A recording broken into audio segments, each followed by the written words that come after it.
back to Waste Some Time with Jason Green. I am Jason Green. This is show 7 of 24, and Wednesday 13 is here. Wednesday, how are you? I'm in a new outfit. You got a new outfit. This is my sweet child of mine outfit. I like it. And we're going to be joined by we're going to be joined by Ronnie Sweetheart of the Throbs right after this. Just wanna waste some time with you. Sometimes it seems too good to be true. Nobody out there to waste time with you. All right, now you know Ronnie Sweetheart from the Throbs, but do you know him from his equestrian activities? Joining us live from the barn, Ronnie Sweetheart. How are you, Ronnie? We lost him. Well, Ronnie, it's like we're on a news station. He was so great in the dress rehearsal. He was. I'm doing good. I saw doing good. How you doing? There he is. Okay, he's back. He's on a little delay. On the scene. There's not a lot of Wi-Fi. I might not spend a lot of time out here. I'll start heading back in. I'll show you the other horses. Here's my chickens. Ooh, nice. Do you know any chicken tricks, Ronnie? I'm gonna have a juggler on stage with me January 2nd. I don't know if she can juggle chickens though. I might give her some eggs though. Do you know of the hypnotizing chicken trick? Do you know of it? You know what? I remember that. I remember that from a while back, but I don't actually remember what it is. There's a couple ways to do it. There's a real way. You could actually push their heads down and draw a line in front of their beak, but you can also do underneath their wing. Right. I'm not sure if it's a good thing. Right. I probably shouldn't be talking about it. It's turned into stupid pet tricks. Yes. The people want to see it. You know it's a good trick. They give me free eggs every day, so I don't want to screw with that. Yeah. Now, who is that? This is Dominic. Mm-hmm. Dominic the donkey? 3 years old. He's a funny guy. If he can get anything in his mouth, he'll put it there. He'll put it there. So, how many horses do you have? Dominic. We have 3. Mm-hmm. 3 horses. We have 5 chickens, a rooster, and 3 dogs. Mm-hmm. Have you always been into horses? A lot of cleaning up to do. Yeah, I can imagine. Yeah, I'm bitching about this cat. You guys got a lot more going on. Have you always been a horse fan? You know, I love horses myself, but it's my wife that's into horses. She rides. There's one of the dogs. She rides, so it's her passion. So that's like I said, it's what we do all day is take care of animals. Yeah. So. Before we started, I'm like, my brain is fried, and I said to Michelle, I go, "What's the name of the guy who produced that Throbs record? The legendary guy?" And she said, "Bob Ezren." And I thought, oh yeah, it doesn't get much more legendary. He produced The Wall. Right. And the story about how you guys recruited Bob Ezren is incredible. You've been on the show before and told it. Maybe you can just give us the highlights. I don't know if Wednesday knows the story. I heard it, but it was a great story. I would love to hear it again. Well, it was our first album, obviously, with Geffen Records, and they said, well, it's time to pick a producer. So we went through a bunch of producers out here in LA and stuff like that, and we always, in the back of our head, we wanted Bob Ezrin. He did Alice Cooper, he did Hanoi Rocks, Pink Floyd, so many great bands. And we really wanted him. And Geffen basically told us, you're a baby band. It's your first album.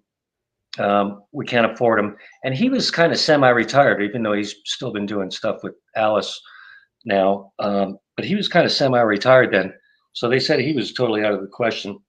So we found out where he lived out here in LA. And we actually went there after some club. It was early in the morning. The sun was just coming up.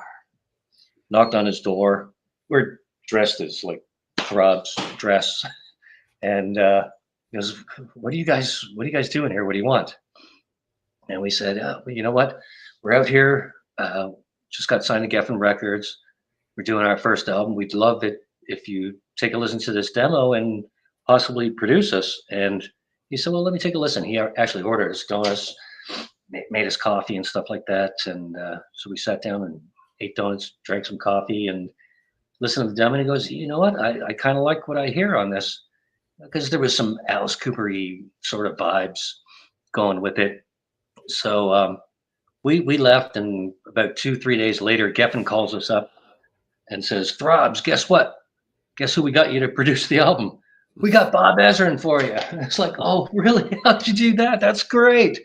So, at least we got what we wanted. So earlier, Wednesday and I were saying that the 80s, it was more fun. You can get away with things. We were talking about an episode of Different Strokes, and we were saying how kidnapping in the 80s was not as frowned upon as it is now. It was more fun.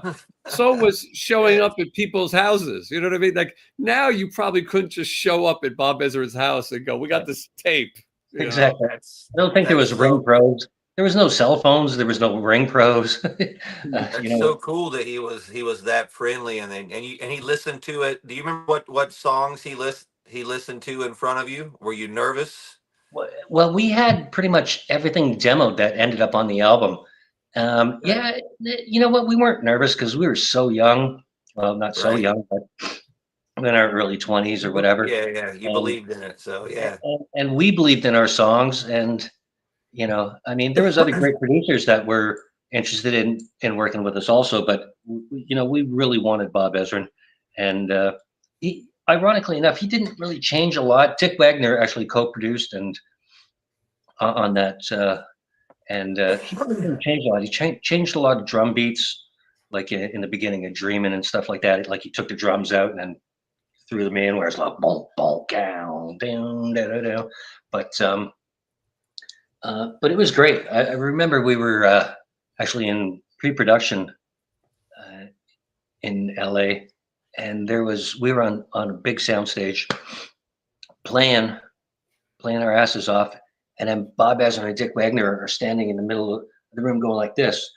We thought they were like just enjoying themselves. They said, stop. So we stopped and they go, there's an earthquake. We didn't feel a damn thing because we were just rocking our asses off.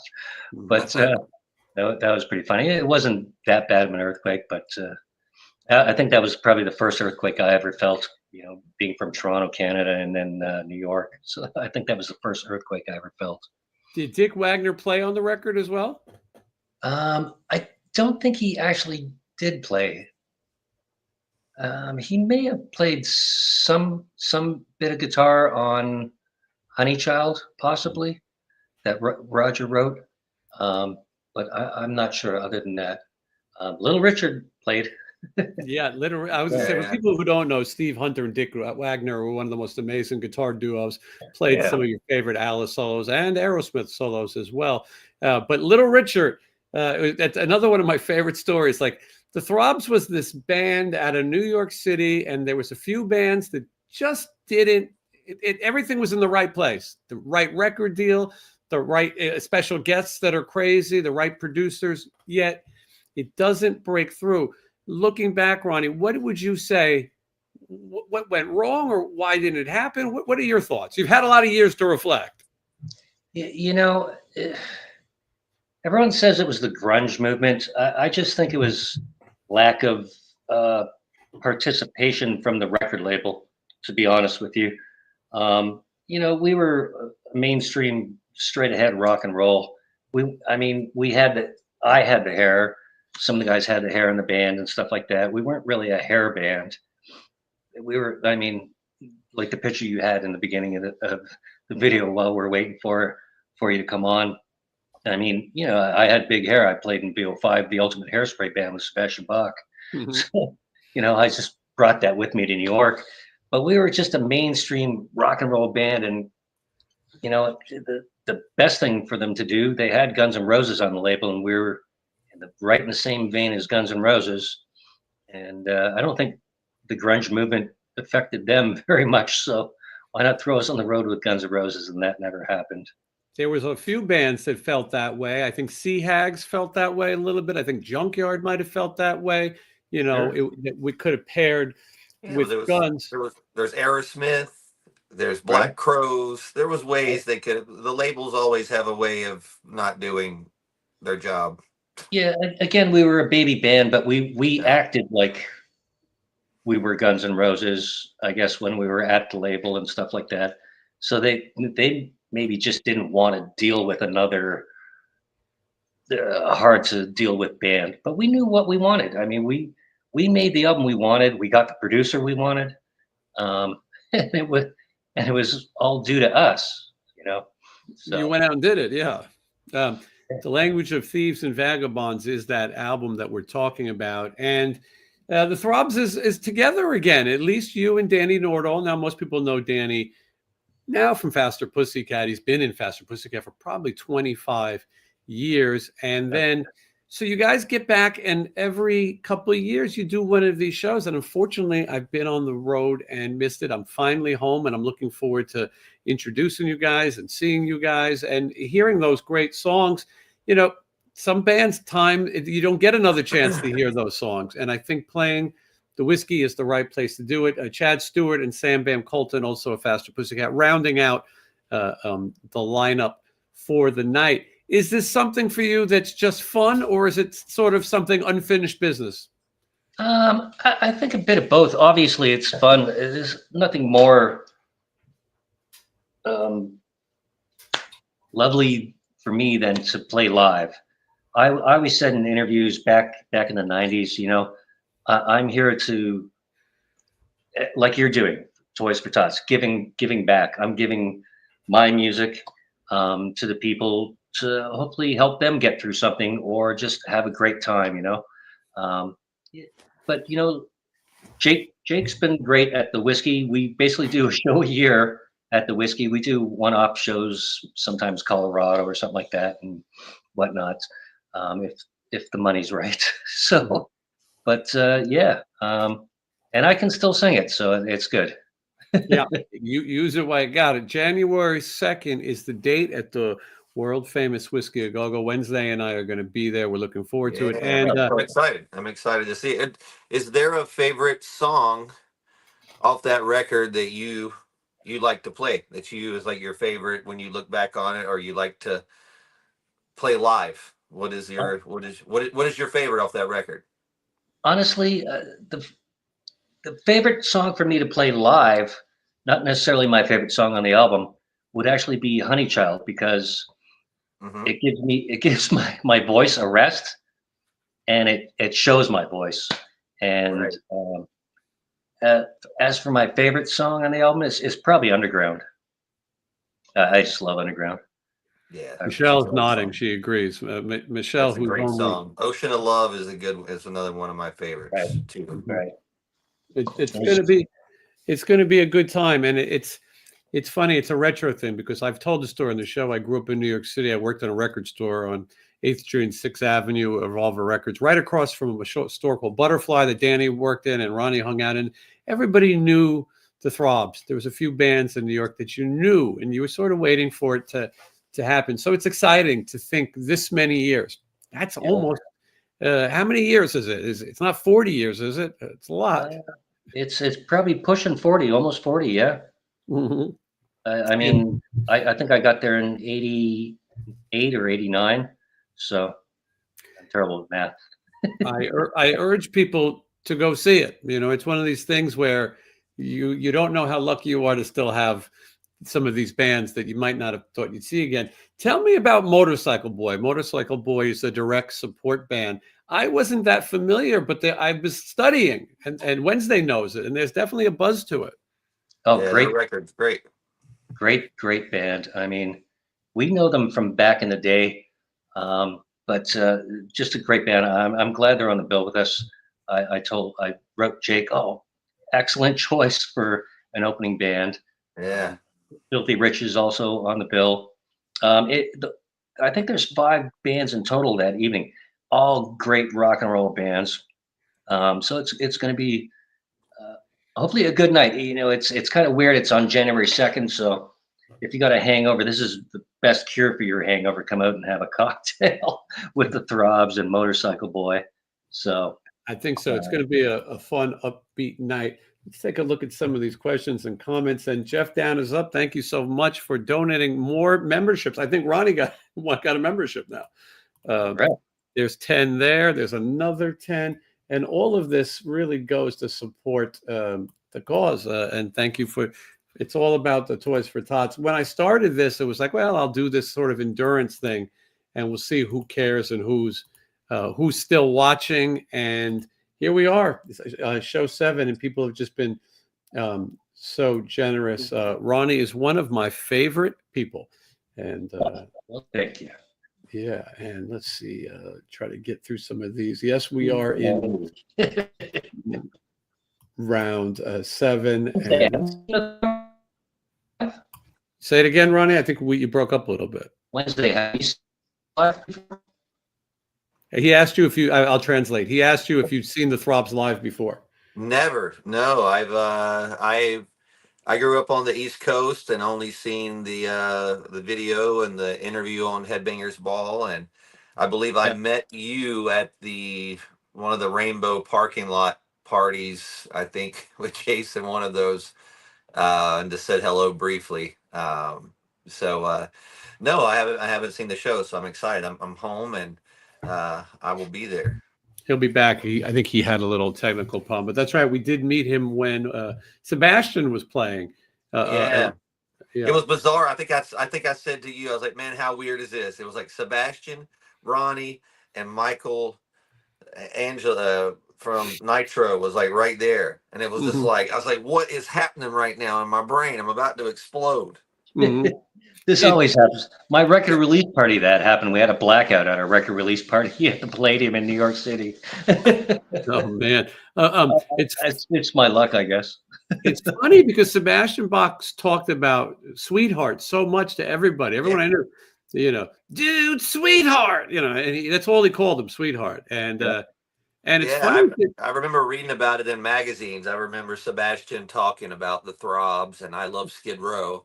So anything that they liked, I liked. Right. And I also remember this too, reading in like Rip magazine or something, that when the Throbs, for promotion, the label tried to give out vibrators with your name on it, and you guys got pissed about it because you didn't want to be that kind of band or be labeled like one of those kind of sex bands or something. And is there truth to that? I believe that was brought up to us, and we did kind of shut it down. I mean, in hindsight, it would have been hilarious, but we don't want to alienate anyone either. So, I mean, we had obviously a large young female following, but we didn't want to piss anyone off either. So, I mean, back then I remember, who was it? Sig Zig Sputnik. They had a box set that when you opened it, all this glitter would come out, and so all the A&R people would open this in their offices. They wouldn't be able to get the glitter out of their carpets for like months. It was like hilarious. So I mean, there was always everyone was coming up with stunts and to promote themselves, but it's a different time. None of these things. We talk about these stories, and we've talked about you and Danny being in an elevator with Little Richard, and why don't we ask him to play on our record? And it happens. These are things that I don't know if this day and age. That's two epic things. You got Bob Ezrin and Little Richard. That's two things that you can forever will be your fuck you card. Right? Yeah. Check that off your bucket list. If who would have thought those would be on your bucket list, right? Yeah. And making the album you actually wanted to make. There wasn't very much, label coming in when we were recording saying, no, you need to do this. They kind of knew, because actually when they signed us, we were a lot more punk. There's an EP that I put out in Toronto called Proud to Be Loud under the Throbs name with different players, all these guys from Hamilton. And it was really punk. And so that's what I came to New York with, and that's what we started playing. And then we started writing our own stuff. So that's kind of what we got signed on, was the stuff I've been playing for years in Toronto that no one ever batted an eye at in Canada. So that's why I Right. said I'm going to move to New York. I tried to get the whole band to move to New York, but they weren't having it. So I It said seemed I'm like there going. was a cool rock and roll scene in Canada, almost the way Sweden is now, or kind of was. There was just it was where rock and roll was at a certain point. Like there was even in like the early 2000s and stuff, like the band the Sinisters, if you remember, if you saw them, they were great. Then Robin Black had his glam band there. Like there was just a bunch of and then I don't know if it's like that now, but there was at one point Canada was like the glam station. Right, right. Yeah, but you know what? There was never any labels or anything coming down to like check out bands, or if they were, they just weren't checking out my bands. But you know what? Right. I was playing in punk bands. I mean, I played with the Vile Tones, which is a great punk band. Steve Leckie, God rest his soul, he just passed away maybe a year or two ago. I got to play bass in the Forgotten Rebels for 2 shows. Hmm. Um, but I was totally into punk rock. So maybe labels weren't coming to see what I was doing at the time. But even like Sebastian Bach with Kid Wicked and stuff like that, and all these great Toronto metal bands and stuff like that, nothing was happening for them. I think everyone was getting on the bus and heading to New York. It was right across Buffalo border, so that's what a lot of us did. Sebastian got into Skid Row, and I think I moved to New York just months after he did. And you know what? I just put it all out there. Like I said, hanging out at Butterfly and just promoting the Throbs gospel, Was letting there ever people know. talks of you the Throbs supporting Skid Row? Did you maintain that relationship with Sebastian, or? I just seen Sebastian. Jason was there at Was vamped. Yeah. in Vegas. Right, right. I mean, back in the day when you guys were touring, did Skid Row ever come up as part of you guys maybe supporting them or something? I think when they first started, we played with them and Kicks in Baltimore. We opened Hmm. up for Skid Row, and then Skid Row opened up for Kicks. So that was a great bill. Um, Yeah. we played with Kicks many times. What an amazing band! And if you got to you got to put out if you're opening up for Kicks, Oh, they were. Yeah, because they were they're just one of the amazing best live. lives. You got to put out if you're opening up for Kicks. You got to be on top of your game. I want to thank Sullivan Big at Big Time Entertainment for his donation to Toys for Tots. Sullivan and I worked together a lot with Piercy DiMartini and before Piercy, and he's a great agent. And Wednesday, you might want to talk to him and Ronnie about getting you guys on the cruise. You guys need to be on those cruises. You've done it before, right, Ronnie? I haven't. No. Well, Yeah, we need to be on a cruise. I'm telling you, yeah. Right. we'll rock the boat. That old expression. Right. Don't rock the boat. We'll rock the boat. We'll rock it right off. Sullivan, Sullivan is the agent to do it, and believe me, you hear stories from musicians, but boy, agents hear all the most nonsense because usually you at least just deal with your own band at a time. He's got to listen to the stories of 10 bands, and some of these bands are completely insane. I won't say which ones, but. Wednesday 13, what is your favorite genre of music besides metal? Thank you for the super chat. That is I love corn. Porn. I don't know. I mean, I don't know. I listen to I don't know, old 80s. I like old 80s country. I like the stuff my parents were playing on the radio that I despised at the time. Now when I hear it now, it's like it's totally different to me. So that's my other favorite thing. So I make like a playlist of like glam rock, hard rock, and then I've got like my 80s songs, which could be anything from the Oak Ridge Boys to Gary Newman. Uh, so That's I a think lot. yeah. I think like listening to that older stuff opens your mind up when you're writing and stuff like that too, because I don't think songs are written the same way as they were back in the day. You know what I mean? Yeah. Um, No, I think they were simpler, but the structures were like kind of cool. I don't know. It just opens your mind up to think in different ways when you're listening to older stuff also. Yeah. Yeah, I'm watching the Frank Sinatra, Dean Martin Christmas specials now. And when I was a kid, the sound of a crooner would irritate my ears. I could not handle it. It had to be hard. Now I'm in front row at the Engelbert Humperdinck concert, and I have a new appreciation for this music. Your ears, I guess, as you get older, I still act childish, but I definitely appreciate more music than I ever would have before. I meant to ask you, how was that show? Oh, it was really, really amazing. You know, there's only so many legends left. I mean, real legends who were there. I think he's 89 years old.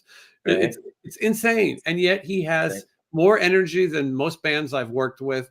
And when he plays those songs, you go, oh, I know this one. And I know that one. Right. And you know he's singing live. There's no bullshit. He does one of these Christmas songs, and because first he did a full set of his own music. Then he sits down and he does of songs he's covered. I mean, he doesn't write songs, but then he sits down and he does a set of Christmas music.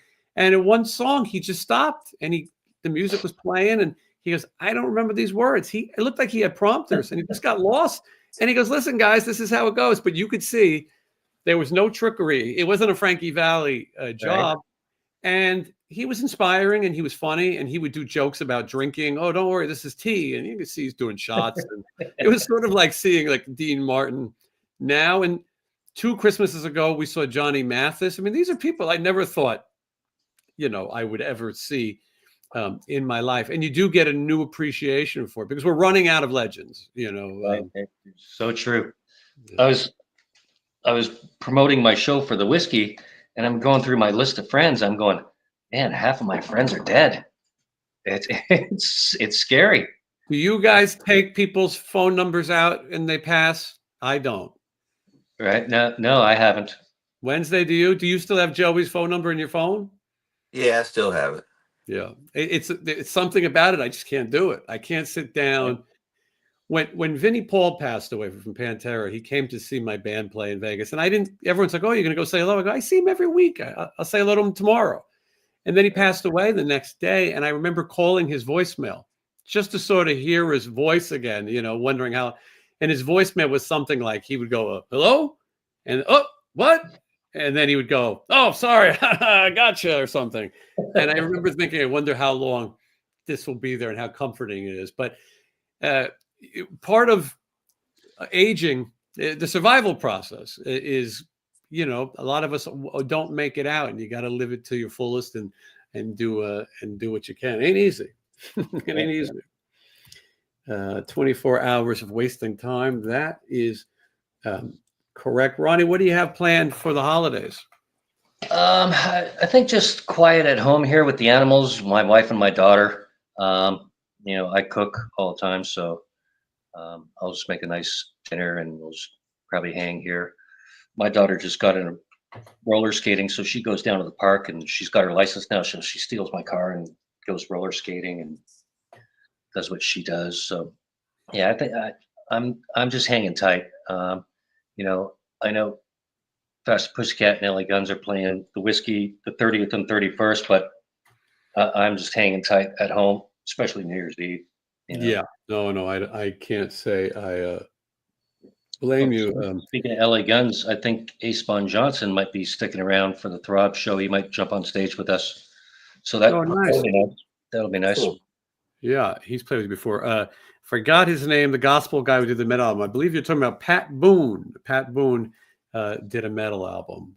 Yeah, I think he's like, wasn't he Alice's neighbor, or still is Alice's? I think neighbor? So. And he wore kind of the Alice makeup. But let's see, a lot of new channel members. It's so hard to even keep up because we've given away so many. I'm learning all the new faces and names. Is there any talk of maybe reissuing your record, Ronnie, or anything like that? It was reissued by, I think it was Rock Candy, and they added a couple songs on. I think I have a copy somewhere, but I was about to move, and then the deal fell through, so all my CDs are packed away. But I don't even remember what extra 2 songs were put on there because Roger put them on from wherever he is. No one knows where he is, but yeah. So that was re-released. I just received the masters of the 7-song EP I did in Toronto, Canada, of "Proud to Be Loud." So I'm thinking I might want to put that out. Yeah. And just re-release that. And you know what? The new and improved Throbs have actually been writing. We're going to try to do maybe one new song January 2nd. It's just hard for us to get together and rehearse. We've never played any of these new songs together. They've just been all like on computer and stuff like that, and I sang on them. And so we're You going to have try. an intense rehearsal schedule, a very busy schedule, right, for the upcoming show? Our rehearsal schedule? Yeah, it's really busy. Mm-hmm. Yeah, we're going to rehearse the day of the show. That's what happens when you live. But you know what? I'm working with like some great musicians. So, and that's what these guys do. Yeah. Honestly, you know, they've played together for many years. So I'm still the weakest link because I can't remember my own goddamn lyrics. It's been like I told you last night, I go to my barn and scream my ass off with my headphones on and try to learn my lyrics all over again. So, well, we're looking forward to it. January 2nd. It's going to be the after New Year's party, and everyone's going to come out and support. I'm looking forward to Motorcycle Boy and the Throbs as well. My first time seeing both, and it is going to be a good time. Ronnie, thank you so much. I guess people check you out on social media, right? I don't think there's a Throbs really page, is there? There probably is. I don't think it's run by me. I got Ronnie Sweetheart, the Throbs, and Ron Colley, my Facebook page. But yeah, over under on Danny falling into the drums.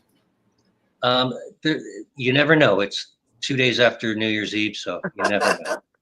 There might be some pushing actually involved to get it to happen. Yeah, it might be more likely to happen on New Year's, but he'll be well rested up. He could be in a body cast by the time he gets to the Throbs, but he's one of the most interesting people ever. I love watching him. I love people watching him. He is a people watcher for sure. He knows everybody, no matter where you go, people know him. Like, yeah, he and I became good friends in Australia with Faster Pussycat, and yeah, I wish I still partied because I would party with him. Pet and koala bears together. Where did we run into him? Yeah. We were in San Juan, Puerto Rico, cruising. And we see Danny walking by. And he somehow knows the guy from Naked Eyes or something, and usual thing. And he's looking for a bar. And I said to Michelle, I go, we got to follow him. We got to see what he's up to. And this is after the tragedy, with Tammy. And so he's looking for a bar. We follow him into the bar, and he convinces us to buy him a drink for his birthday, and which I don't even know if it was his birthday, but it didn't matter. He was happy. And what was even crazier is the night of that horrible tragedy. I run into Danny, and I go, Danny, I can't believe you're still here. I thought it would have been you. And he was laughing and drinking. He had, Danny is the life of the party until he's not, and until him and Chad are bickering. But I'm pretty sure there was a party that happened at my lady's work, and he showed up the following day at the time that the party was supposed to start the day before. And was just kind of hanging out, just kind of looking around, like going, no one ever showed up. I believe that was the story. He had his own party. He had his own party. He was in a band called NY Loose. You remember? Obviously, Ronnie, you remember. Hot chick in that band. I forgot her name. Bridget. Yeah, she dated Dee Dee Ramone when she was like 16. And Dee Dee Ramone would be at home like he was going to off himself. And she'd had to call Chris Stein and Deborah Harry to talk Dee Dee Ramone down. This is insane. This is world of punk rock. But I asked her about Danny, falling into the drums. And she said, oh, please, he did that back then. Nothing new. I remember hanging out with Danny. We went to Dee Dee's place. It was when he was out of the Ramones. He was starting Dee Dee King, and we were just hanging out with Dee Dee at his place. And Dee Dee actually gave Danny that orange bass with the black spider on it. I think it was in Pet Sematary video. Yeah, definitely is. He gave him that bass. Danny probably sold it for a beer. Yeah, unfortunately, he did, but that was a legendary bass, a great one too. Yeah, and but these are some of those New York punk rock stories that just don't. I don't think they happen anymore. But anyway, I'm looking forward to it. I'm going to see you there. I'll be back in a little bit, and we're going to keep the marathon going. And January 2nd, Throbs, Whiskey A Go Go. Thank you, Ronnie. Appreciate it. Thank you. See you, dude. Just wanna waste some time with you.